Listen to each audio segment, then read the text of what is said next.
Hello, this is Bill Phares with Prophecy and News. Thank you for joining me this evening as we look at Scripture in light of what is happening in our world today. There is an anti-Christian hostility surging across Europe. This news is shared by Prophecy News Watch. In Matthew chapter 10, verse 22, Jesus said, "You will be hated by all people because of my name, but whoever endures to the end will be saved." This is a word of prophecy that Jesus gave concerning followers of him.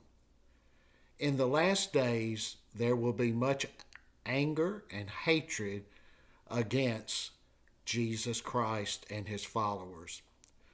Anti-Christian sentiment is rising across Europe, as documented by the Observatory on Intolerance and Discrimination against Christians in Europe.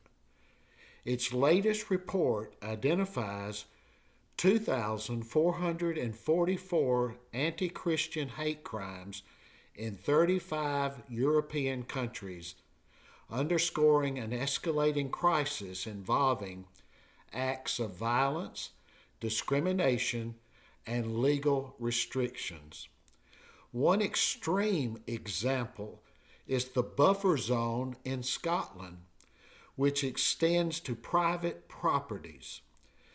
Conversations or signs, audible or visible from the street, can result in legal action if deemed offensive.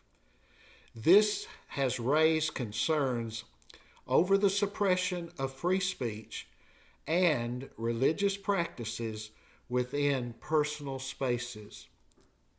We see in these examples of hate against Christians as the spirit of Antichrist. In the message of 1 John chapter 2, verse 18, we hear and read, "Little children, it is the last hour, and as you heard that Antichrist cometh, even now have there arisen many Antichrists, whereby we know that this is the last hour." Prophecy and news for you today. Join us again next week.